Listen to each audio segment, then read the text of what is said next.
Welcome to Volume 8 in the series, with SÁNEĆ, the Saltwater People, with PENÁĆ, David Underwood. This series is dedicated to learning about the unique and rich history of the SÁNEĆ Saltwater People and their traditional connection to their Salish Sea Homeland, including S DÁYES, South Pender Island. PENÁĆ is a teacher of the SENÇOԹEN language at the WELÂNEW Tribal School. He will describe how the work that he is doing there, teaching students the SENÇOԹEN language and their immersion in it, has positively impacted him and the students. He will speak about First Nations art and the many differences that exist within it. He will also speak about his family's connections to the Southern Gulf Islands. That and so much more. This recording was made in June of 2024 on the grounds of the SÁNEĆ School Board. I am your host, Chris Wakaluk, and it is my pleasure to present this series to you. This series is made possible with grants administered by the South Pender Historical Society. I would also like to thank my co-interviewer, Robert Dill, president of the SPHS. Without his help, this interview would not have been possible. Both of our voices have been extracted from this final audio in order to give maximum time and clarity to the interviewee to communicate and share their stories. Thank you for listening. Now here is PENÁĆ's story.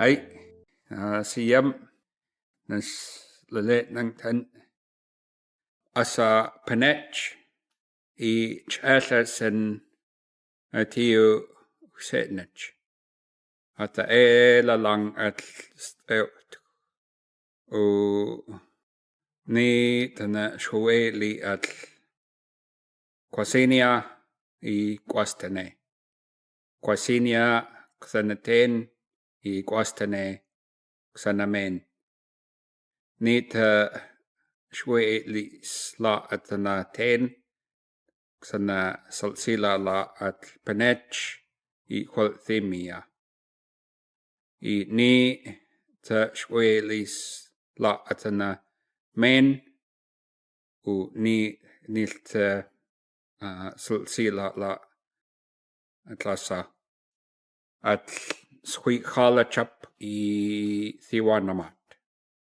u ni ksa khunit mkansnas aknsi akwaital ksa u chasatna shwalaqwa at Elliots I Underwoods ata u atlat which atlalp atla'a I atana lang aknis amat at stout u chasanati esquel kskunangs I huchistsen sutnenitlia I talpen noch tie esquel at lanang at school out at SÁNEĆ Leadership School secondary I tau aksa SENÇOԹEN East skokwal at u skwala ta aksa straits chala chelta at uvik I suchasan at straight sa kunangs ties kwal nsi huchistitness kunang at skwalta aksu moksain huchistanak aksa u moksteng kunang kwai sisongs kunang mok recording you kunang aksu nil curriculums aksu moksteng skwalta u snawafla aksa school out so ngantna stayla u koinal stlenang knsiatla tu he knsiatla up nukes gages stlenang knsi che ties quail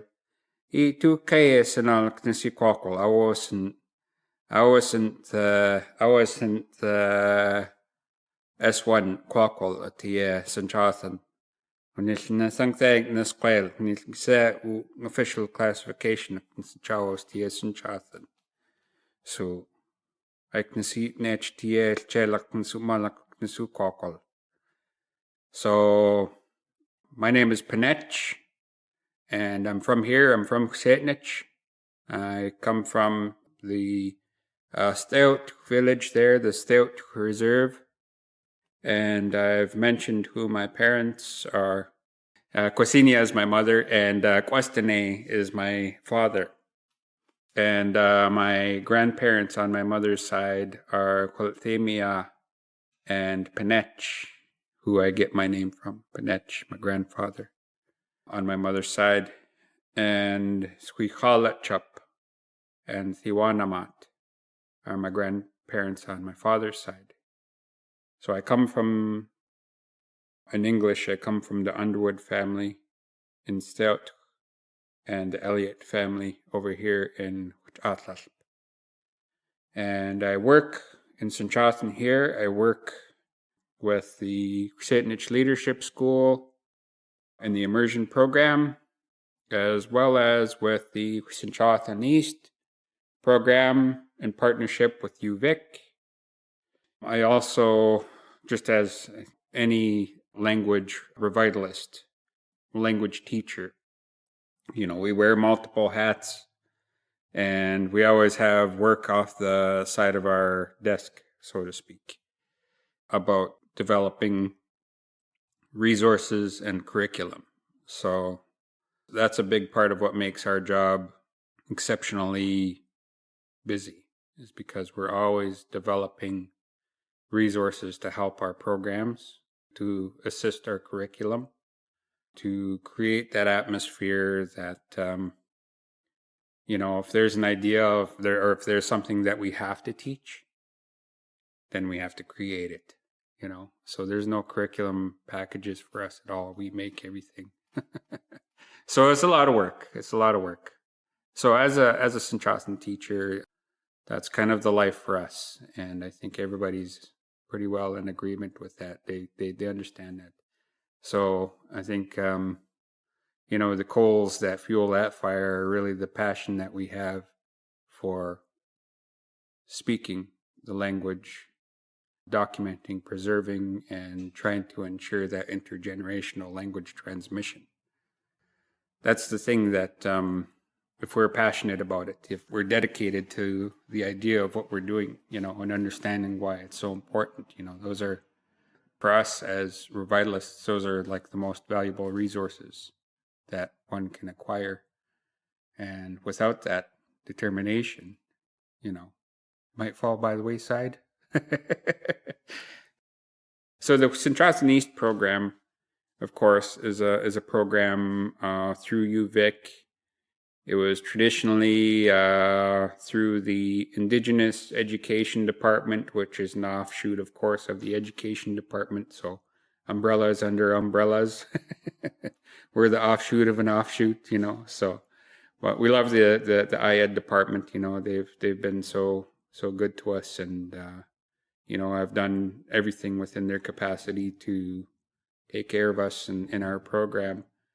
Things have kind of currently shifted there because there's been a lot of sort of feedback from students about wanting to speak versus just becoming a teacher, So that was kind of our initial, it was kind of like one of the big sort of attached sort of components of our students going through the language program, our adult language learning program, was that they were going to basically train to become teachers of the language.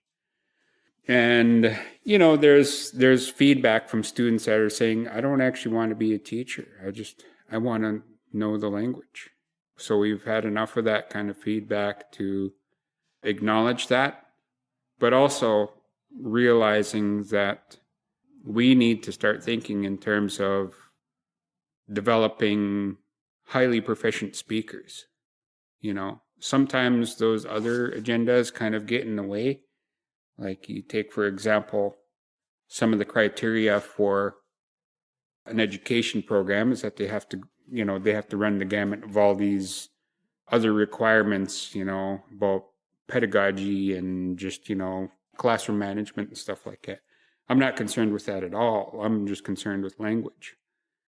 sometimes because they're so strict and regimented about their criteria and their curriculums that my lenient self will kind of give them room to be able to do that work. So language starts to take a back seat. So that's a point that we've paid attention to.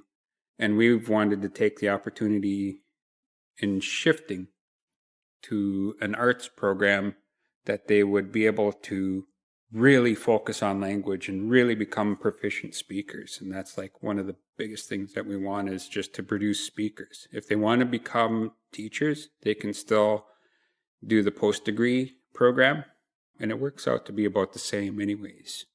So we figured we might as well do that, you know? But really that program came out as a response to that necessity for capacity development, especially in light of the response from the community to develop an immersion program. When we started, you know, we had a language nest. So we started with a language nest. We never really got to sustain the language nest. We want the language nest. Now, language nest, if you don't know, is kind of an immersion space for daycare-aged children, you know, infant, toddler, 3 to 5, kind of that range. So they'll come in and they're just entirely exposed to language. So it's just a space, it's just a hub for, you know, children to come to that kind of space and care, and to just be kind of cared for in the language. And so our first year was that. And they transitioned to preschool.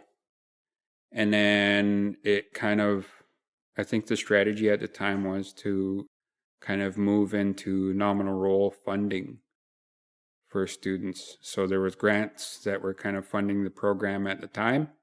Of course, those grants were ending and we needed to sustain it. And the way to sustain it was to go through nominal role funding. And so they've, you know, moved into the preschool and primary all the way up to, in the fall, grade 11. But we don't have language nest anymore. But kind of backtrack a little bit. You know, we've been chasing this cohort ever since they've been in the language nest, trying to fulfill each grade with the capacity to have more teachers in those spaces to teach them. So from year to year, it means we need more teachers. So we're creating resources and curriculum and teaching teachers and trying to get them certified. And, you know, we're pushing them into classes so that they can manage those immersion spaces as well. So that was kind of like the big initial reason as to why we wanted to have a program to teach SENÇOÞEN teachers, to create SENÇOÞEN teachers, is to fulfill those capacity requirements. And it's just a chase every year. So it's like, it's in question, you know, it's always in question, and we're making it. And it's just like, we're barely like, it's like we're crossing the finish line after a marathon or something every single year. So it's like September comes and like things are kind of like planned out, and it's just, you know, it almost feels like a house of cards sometimes, you know, it's like with the uncertainty. But, you know, we've been doing it. And really, it really is because of that motivation, that determination, that belief in what we're doing. Like I said, that's the most invaluable resource that we have. If we have that, if we have this buy-in like we do, like we have, to commit ourselves to that initiative, then we're going to be looking after things properly. Sometimes the unseen reasons are the important reasons why we need to do it. And this is something I'm kind of finding as I go along myself. I believe that there's a lot there that we only know, and really in being in a longer durational period of being exposed to the language, that we find things out. So there's a context there that we can never speak to unless we have that lived experience with it, you know. So that's part of it. There's a part that has to do with our identity.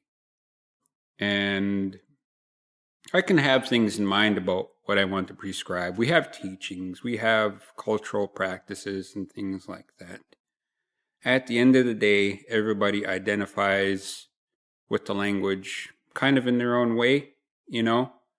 I think we have this likeness to one another in that regard, but when I can see somebody's character or personality shine through the language, that is a tremendously uplifting thing to be able to witness. You know, it's since allowed me to kind of realize for my own self that a part of our practice, if we want to really learn the language or be better speakers, to be comfortable with the language, we kind of have to be able to identify with the language. So it's kind of like seeing yourself in the language, you know. And I've done that for myself. I identify with it wholeheartedly. It's a big part of who I am now. And I often joke about being of two minds, you know, that it's like my split personality. It's my alter ego, you know, because when I speak SENÇOÞEN, I think differently. And I have to. I mean, part of it is the syntax, but the other part of it is just the context of words. You know, the inherent meanings of words don't exactly line up with how you think in English, right? And I found that part out from misusing words with our elders, because before I really got into speaking and you know, I had phrases and things like that, I was able to construct things, but it was like based on word lists. So it's like things that I remembered, you know, and the big sort of outstanding thing in my memory was what the SENÇOԹEN word is for this English word, you know? And so that was like my initial index, is the English. And it's like, well, that word in SENÇOԹEN is this. And so I would throw these sentences together and I would say these things to our elders. And sometimes it was like, it was a hit. Other days it was like complete miss. And I didn't realize it until way later that it was because of context. It was like, oh, I had a misunderstanding of what that word is. I assumed it really actually meant something else, you know? So, and that's only come through, again, this use, like especially within an immersion setting where you're always using the language, and it's easier to be in immersion if you can learn to think in the language. It comes out, you produce language a lot faster and clear, and that's when you start to connect with it in that very personal way. And I see that with the kids. You know, there's a lot of sort of, there can be resistance to it, you know, and it might be kind of based on social circumstances or something like that, you know. But when they come around, again, like you see that kind of shine through that, you know. Also, it seems to affect the behavior in a very positive way. Their manner in terms of respect and consideration and stuff like that is kind of really there with them. And really see, yeah, just like a lot of that good-natured. And I don't want to say it as though to compare our program to the English Stream program and say those English Stream kids, you know, they got, you know, that our guys are better than theirs or something like that, you know. But really at the end of the day, you know, when you look at how that good, respectful behavior is coming out of our students, it is because of SENÇOԹEN. You know, I would 100% attribute it to that. There's something there with that. And that part about the connection of, we don't make it a mystery that the language is from here when we talk to them about, because we tell them about the history. We tell them about the teachings. We tell them what those teachings are in the language and stuff. They might have heard a lot of those things in English before, but like, this is actually how we say that in SENÇOԹEN. And it's providing another layer of context, because I like to think about that part, about how we have a very intact culture in terms of all of those ceremonies and traditional practices. And it's been, we have many, many very knowledgeable cultural people in our community, and I look up to them. People I respect very, very much. And the culture has been kept in quite good condition because of how they've cared for it. But the thing is that everything has been cared for in English within this last generation, primarily. So it's only through those elders who still had the language, those first language speakers, that a lot of those teachings were still kind of like being really contained within that SENÇOÞEN context. And we kind of made that our business. It was part of our job was to, just kind of open up our minds and let them kind of have the floor. They told us about a lot of things. And it was just part of my own realization for the value of the language is that it's like adding that other layer on the culture. So it's like this thing here is in our culture is this in SENÇOԹEN.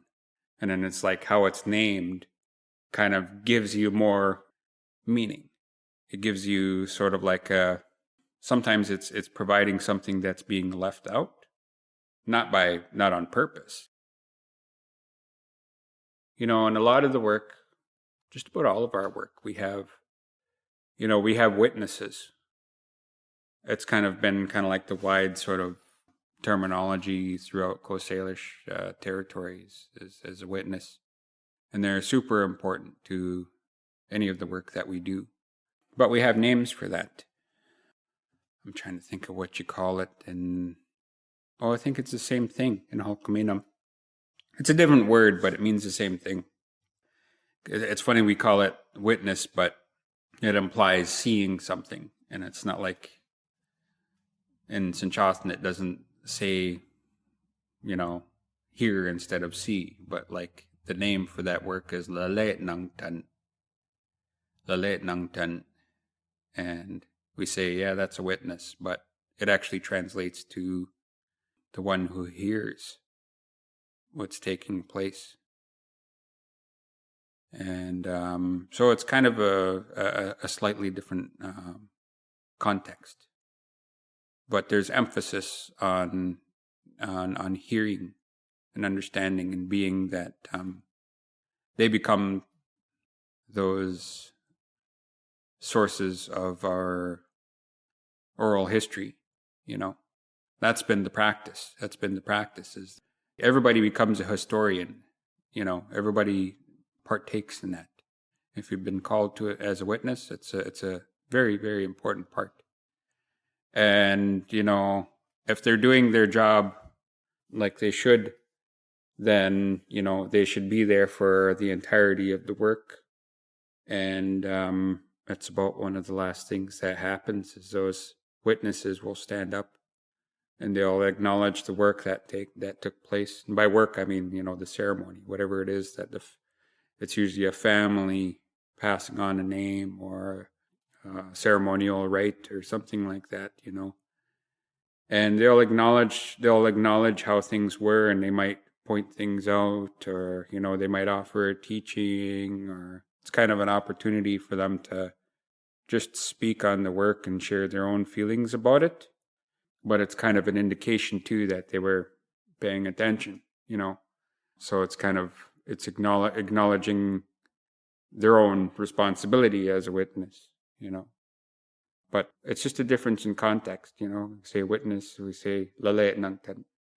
I think in Hulkaminam, I believe they say WELÂNEW, which is just the same thing. It's somebody who listens. So they have a very different word for listen for some reason.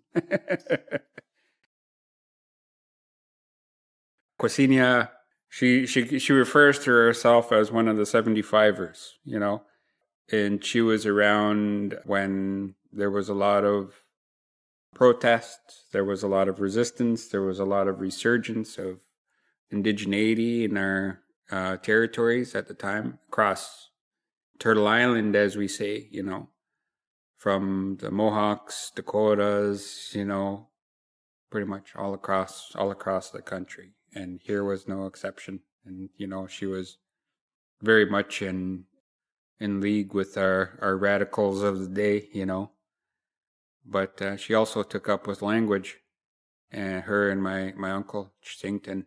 And that was kind of, I think eventually that kind of became like the ultimate thing that she could do, where many fell into the political realm and fought that way. And I have my own sort of criticisms about, that whole thing, especially being involved with language, because there's so many ways that people can forget about language. No fault of theirs, because that political arena is just, that's a whole other beast to contest with, and good for them, if they're really fighting for us and stuff. My hat goes off to them if they're doing their work in the right way. But it's easy for people to forget about language. Even for us as language revitalists, it gets overwhelming at times to realize the scope of what it is that we're doing, because it's like things get hijacked so easily. And the notion of that fight that we have with language revitalization, because sometimes it does really become that fight, but it's pretty abstract though compared to most fights. And we don't want to make it as though it's our language against English kind of thing. It's really about giving our language room to breathe and to develop. And that idea of intergenerational language transmission, what that means, to consider where that can happen, where that should happen, how that can happen, they're big questions. And, when you open the doors on those questions and what's out there to inform that, there's going to be this massive flood as to what those needs are, from language in the school and education. That's a domain. But you look at all the existing domains, and it's pretty well infinite. And that's one of the things about learning a language, is you get to learn about the world all over again, And, there's domains for being in the kitchen, being in the shop, or whatever it is, going shopping, if you're at the grocery store, you're at the beach, anything, playing games, And those can all be very fun and informative things and good ways to learn about language. But to get out of just thinking that, well, it doesn't have to be just a learning thing. See, the thing about language is that we live with language. We can kind of inadvertently convince ourselves that language begins and ends with us just learning about language. And, oh, that's good information, so now I have it up here. But, am I using it? Am I conversing with people? Are we holding a space where that language actually exists? I heard a man say before that every moment that we dedicate to not speaking the language is a contribution to the language's death. And so I've hung on to that, And we live under these classifications of not just endangered, but critically endangered. We're within that classification, because I believe we have 3 first language speakers left in our community in SÄNEĆ who speak SENÇOÞEN, and I think only one of them lives around here. The others are elsewhere. So, that's a reality. It can be a motivator, but, it's probably not a good practice to just, act on, to let fear be the thing that drives the car or something like that, So there's great things to kind of rely on there. You know, it's like I love to speak. I love to speak. I love to engage language. My family, like any Saanich family, has direct connections to those islands. There are a lot of village sites throughout the islands that the families that are here today, and any of the 4 communities, are really closely linked to. My family in particular is probably closest to SENČOÞEN, Main Island, and Stalquatl, which is San Juan Island. And there's a place there called Techel. So, you know, that American border, Canadian-American border there has affected our families here. So many of our families here are directly connected to that other side. In fact, some are like closer to Lummi and Samish, you know. So there's these interconnected families that belong to these places. My family is coming from SENČOԹEN, Main Island, and Stalquatl, in a village place called WELÂEW. We call it WELÂEW. In Lummi, I guess they call it Papiawel. Maybe it's a variant in the dialect there, but same thing, same meaning. It's I understand it to mean it's a place of old growth. So I guess there was a pretty sizable old growth forest that was there at some point in time, and I understand that the village was pretty fair in size as well. Apparently, there were some of the biggest longhouses recorded were actually there, I believe. And my grandfather, my late grandfather, PENÁĆ, had talked about some of those old longhouses. And today, the longhouses that we see are kind of like a fraction of what those old ones were, because they're small now. You know, we call them big houses, we call them long houses, but they're not as big or long as they used to be. Because he said that now you might see. I've heard of one place. I'm trying to think of where it is now that they might have. I don't know if they have 3 or 4 fires in the house. Typically now you see 2. The longhouse will have 2 fires. All the ones around here, 2 fires. You know, I think the most I've seen was 3. But my late grandfather said that a lot of those old big houses, they had 5 fires going in the big house, you know. So they looked different. And once upon a time, the population in this region was much, much bigger.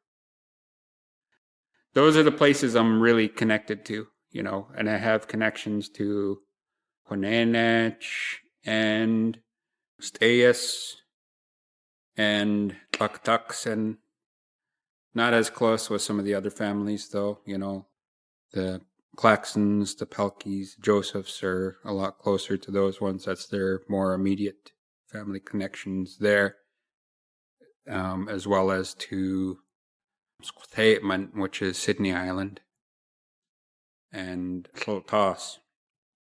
So every island had village sites on it. The way my late grandfather used to talk about it is that when there were so many more of us and there were more villages, it was basically almost every bay had a village in it, you know. And you think about it, it's pretty ideal, right? You know, if you want to have a place that you can kind of like more or less paddle around year round and go to retrieve what you need, you know. You want a place that's going to be kind of sheltered from the winds, you know. So we're always mindful about what those winds are. You know, if we can find some shelter from those 2 directions in particular. The southwest and southeast are the biggest winds that we get around here, right?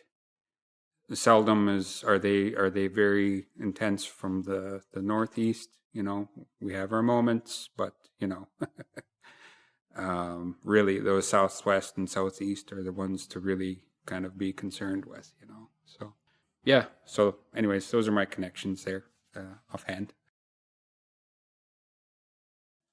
Well, the art itself is, I guess I'm inclined to really kind of speak to that. There's a big difference between, and I have to kind of train your eye to it, but like there's a big difference between what we do here and what happens up north and on the west coast. So the NÄTELNOH or the Nuu-chah-nulth, they have a practice that's their own, but it kind of looks more like the northern practice. And by northern, that's kind of like, of course, another big region, because there's like regions of the north, like first of all, starting from the Kwakwaka'wakw, and then to the Haida, the Tsimshian, and so on.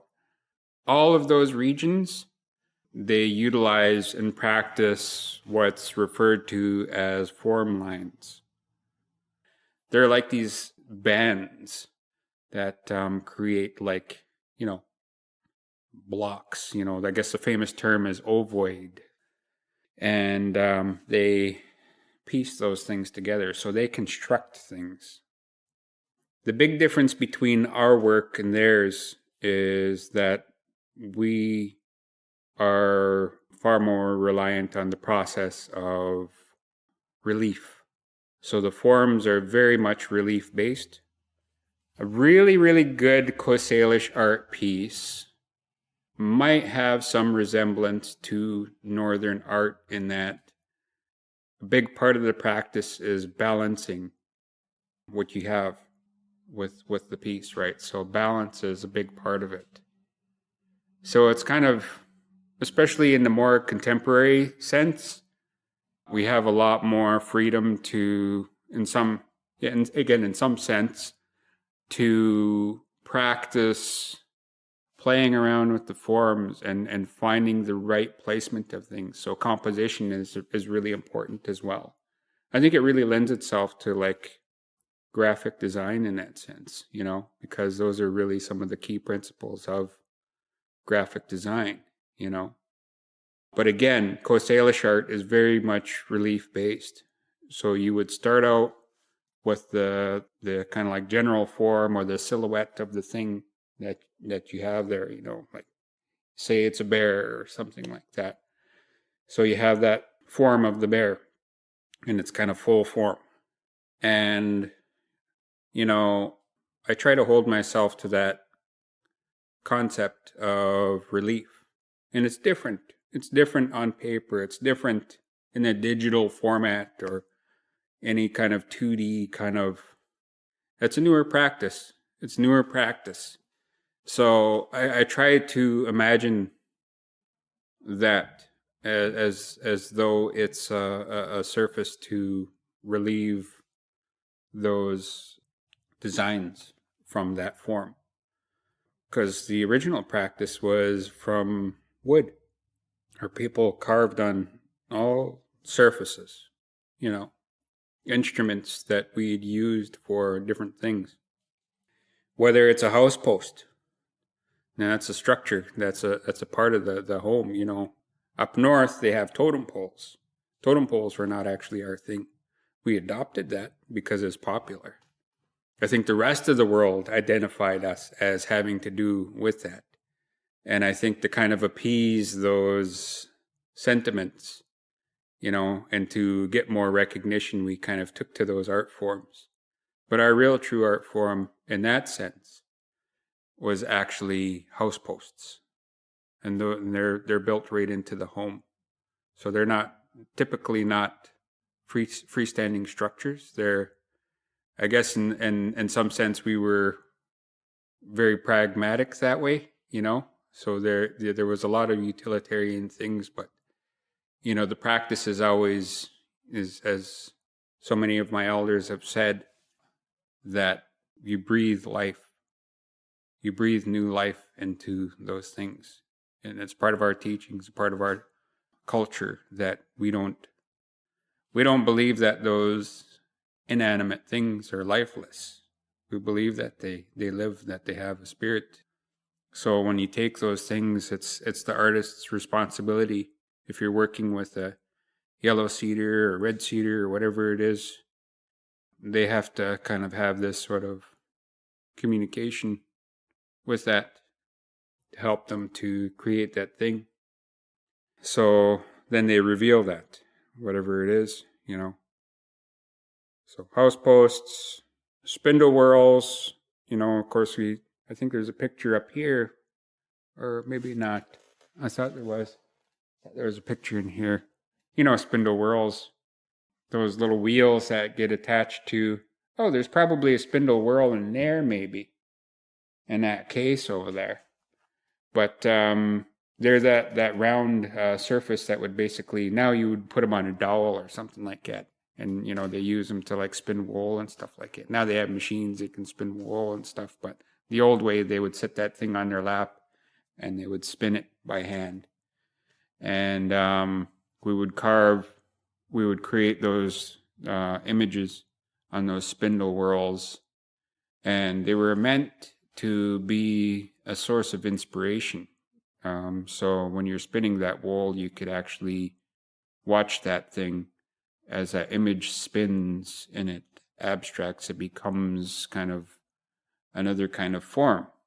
And it's like, so you're supposed to actually watch that thing to help you to come up with those ideas. What is it that you're going to be inspired to do with that? So it actually served a purpose.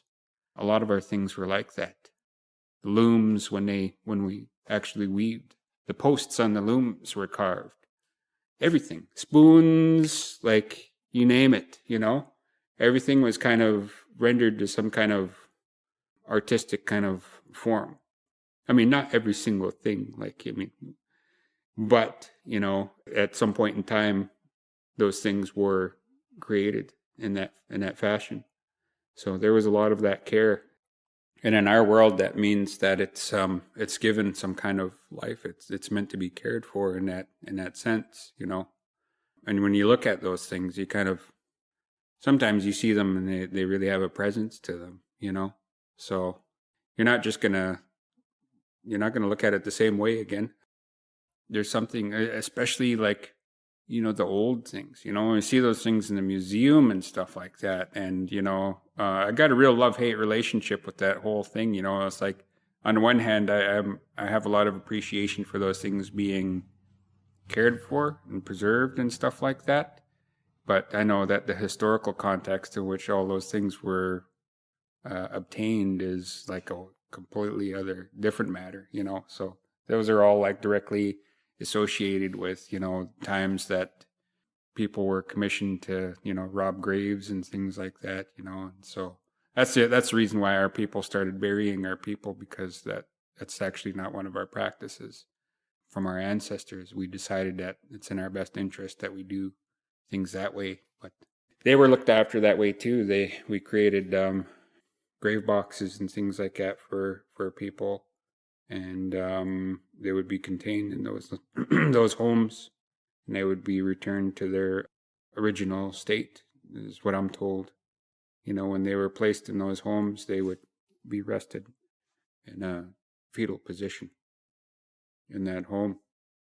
And so there's another context for those things. It's oftentimes, and this is what I understand, is that those markers and things that were left there for them were, on the one hand, an indication of who they are, where they're from, but also an indication of that kind of protection that they need in their rest. So I might hear otherwise, and that's just kind of what I understand. There's a bigger conversation there about all of that stuff. So there's more to be for me to learn about that, but that's what I understand. There is quite a specific practice about certain points that emerge in those stories. So there's key things in our stories that manage to be passed on from one generation to another. Sometimes it might be phrasing, sometimes it might be the events themselves, the sequence of things. And we really come from a culture of storytelling. The language lends itself to that practice as well, because the way we name things is very much in line, oftentimes, with a story that makes reference to that thing. Birds, animals, places, even, different teachings and things like that. They're named and they become references. So, and if you know the story, then you're going to know that reference. And, it's always a reminder. If you're forgetting something about the story or the story itself, then you just kind of have to remember the name of that thing. And it's kind of like, they're kind of like a mnemonic or something like that, They capture important things. So that's one of the valuable things about how our language takes that care to name things. So we never name places after people or anything like that, unless that person is a key part of a story. So historical thing or one of our creation stories, you take the Tlaches, for example. We're being informed about how important it is to take care of those places. In our worldview, they're our relatives, And of course, to say our word for islands is Tlaches doesn't do it justice, right? Because its literal translation is relatives of the deep, and that's a direct relation to those stories, So if you know the story, you know why we call them Tlaches, So it's kind of like they feed each other, So I think in a lot of ways, those stories are preserved pretty well. But then for those other things, for the art itself and the creation of art, I think a lot of it is kind of referenced the same way too. Our animals, our birds and fish and what have you, they all become symbolic of those teachings that come from the stories, And amongst any of our SENĆOÞEN people around here, you mention SENÇOԹEN, you mention raven, and you're going to get some kind of response, because raven is always one who kind of, I'm trying to think of who he's like in context. He tells us how to be by how not to be, because he's always doing those things that you shouldn't be doing, and he always makes those mistakes and stuff, And so all of his stories are kind of like about all of these, like he's like Raven is smart, but Raven is a bit of a scoundrel, a bit of a he's a scavenger. He's always kind of like scheming and just, rather than being like a lot of kind of are more kind of idealized SÁNEĆ people who have taken the time and the care to provide for themselves and their family, to look after one another and so on. He's always he never has what he needs. And then when he goes to retrieve anything from anybody else, which is always the result, he takes too much or something happens and he hurts himself or it's always a thing. Our, collective, we know that about SENÇOԹEN whenever SENÇOԹEN is mentioned. You could say the same thing about WELÂNGSAN. It's the eagle. The eagle is very sacred to us, We say that the eagle is a messenger for us. And by messenger, I mean one who can carry your prayers up to the Creator, because the eagle is the one who takes highest in the sky, can fly the highest and just, So very, revered in that sense. So anytime you see anybody around here, and maybe that's kind of universal, but they see an eagle and they're just such a majestic bird that everybody kind of does that, but if you want to steal people's attention in WELNEW country and say, oh, it was an eagle, everybody stops, but it's, very special. That's not to say that Squaw isn't special too, That's not what we're saying, but, those associated kind of teachings. So they all kind of have these kind of inherent meanings to us by our associations to those stories. So when you see them, there's this reference, there's kind of like this, there's a narrative there involved with that. There might be a teaching, and it's like they're kind of, and then you start to create these sort of compounds of things, you might have one animal and another animal. There's a language there. So it's creating another kind of, it becomes another kind of template or a framework for another ideology or a teaching or a message or something like that. I think the big thing for me is, and it's, hard to make these references without having those visual aids, but, that there is a big difference between what we do in Coast Salish country and up north, because we have kind of this history with colonization and the loss of our practice, because our artists took up with northern practices, I think kind of as a way to eat, when a lot of these prohibitions started coming into effect, when, we were being stopped from being able to sustain ourselves in our traditional way, it made us more reliant on currency and money, and creating art was one of those things. It became a marketable thing. But the thing is that this is what I've been told, is that there was a greater market value that was placed on the northern practices. So that's why our artists in our region took up with Haida and Kwakwaka'wakw practices. And it's since kind of confused a lot of our artists in that sense, thinking that those are art forms when they're not.